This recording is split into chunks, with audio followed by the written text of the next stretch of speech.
मिताली, आज माँ के साथ जाकर अपनी पसंद की साड़ी और गुड़िया के लिए फ्रॉक ले आना। पापा ने मिताली से, जो कुछ दिन मायके में रुककर वापस ससुराल जा रही थी, से कहा। नहीं पापा, इसकी कोई जरूरत नहीं है। पिछली बार ही तो छोटी की शादी में इतना कुछ दिया था आपने। बेटा, तुम्हारे पापा ठीक कह रहे हैं। तुम्हारे ससुराल के हिसाब से तो नहीं दे सकते, पर शगुन के नाम पर कुछ तो ले जाना होगा, नहीं तो समधन जी ताने दे देकर तुम्हारा बुरा हाल कर देंगे।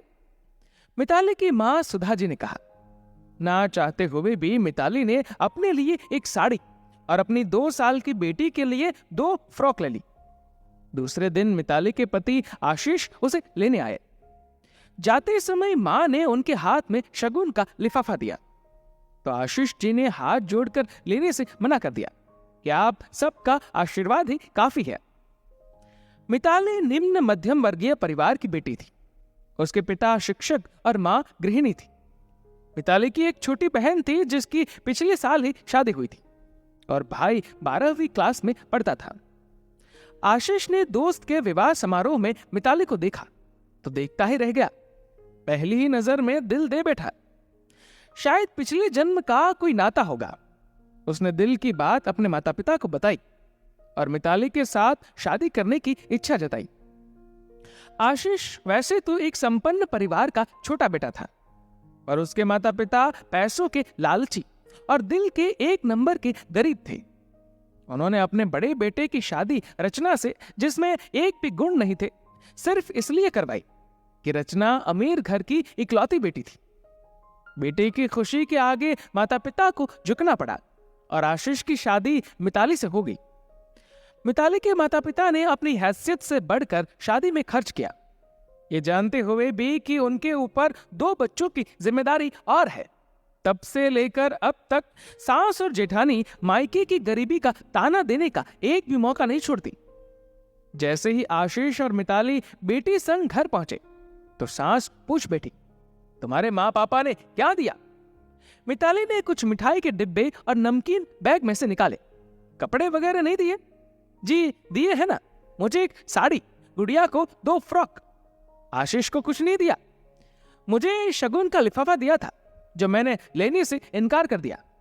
सास ने कहा, हम सबके लिए कुछ नहीं दिया। रचना बहू के यहां से तो कितना कुछ आता है हमारे लिए। पिछली बार मिताली की बहन की शादी में उन लोगों ने कितना कुछ दिया था हमें। आशीष ने अपनी पत्नी का साथ देते हुए कहा। सबके बस की बात कहां है अच्छा लेने देने की।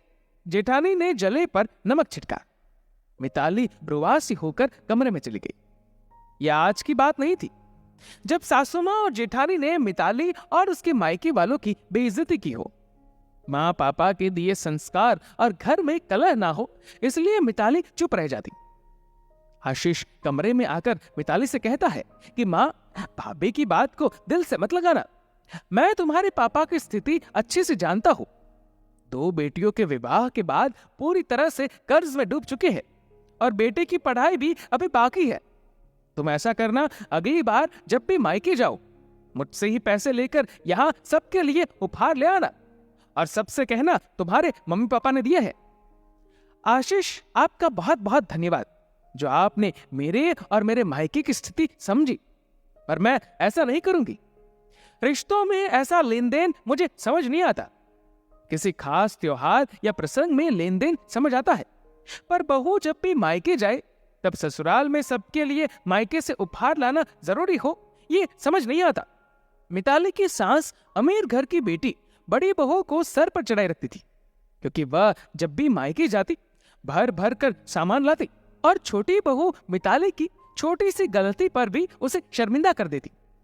थोड़े समय बाद बड़ी बहू का मायके जाने का प्रोग्राम हुआ। मम्मी जी, मैं अपने मायके जाना चाहती हूँ। हाँ हाँ, हो आओ बेटा, काफी समय हो गया तुम्हें अपने माँ पापा से मिले हुए। सास ने उपहार आने की आस में खुश होते हुए कहा। रात में रसोई का सारा काम खत्म कर जैसे ही मिताली अपने कमरे की तरफ जाती है, पास से ही जेठानी के कमरे से आवाज सुनाई पड़ती है। दरवाजा थोड़ा सा खुला था। सुनिए जी, कल शाम मैं मायके जा रही हूं, तो यहां सबके लिए तोहफे लाने के लिए मुझे ज्यादा पैसे दीजिएगा, तभी तो माँ जी की नजर में मेरा और मेरे मायके वालों का मान रहेगा।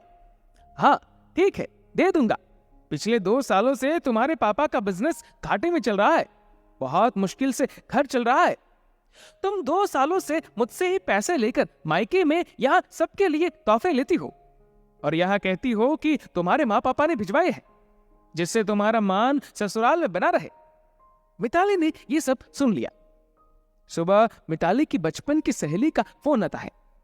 कल मेरी सगाई है, तुम्हें जरूर से जीजाजी के साथ आना ही होगा। आशीष ने कहा, हम जरूर जाएंगे, घंटे भर का तो रास्ता है, तुम तैयारी करो।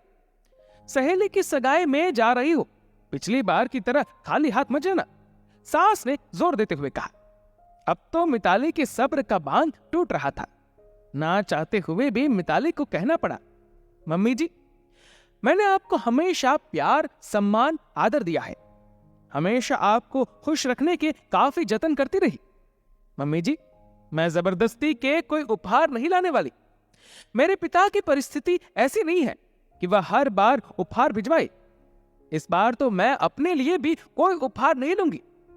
मिताली ने जेठानी की तरफ देखते हुए कहा, मैं उन बहुओं में से नहीं हूं जो ससुराल में अपने मान रुतबे के लिए मायके की झूठी शान और दिखावे का आडंबर करे, मायके का रौब झाड़े। मेरे माँ पापा मुझे प्यार से बुलाते हैं, मान से रखते हैं, यही मेरे लिए काफी है। उपहार अपनी इच्छा से और खास अवसर पर दिए जाते हैं, मांग कर नहीं लिए जाते। मायके वाले जिंदगी भर ससुराल वालों को देते ही जाए, ऐसे रीति रिवाज मुझे पसंद नहीं। आपको इस बारे में जो कहना है वह कह सकती है, मुझे अब कोई फर्क नहीं पड़ता। इतना कहकर वह सगाई में जाने की तैयारी करने अपने कमरे में चली जाती है। दोस्तों, बहू से बार बार जबरदस्ती उपहार मंगवाना दहेज का ही रूप है। बहू को ससुराल वालों की इस तरह की मांग पूरी नहीं करनी चाहिए। इस वीडियो को लेकर आपकी क्या राय है, नीचे कमेंट करके जरूर बताइएगा। और अगर आप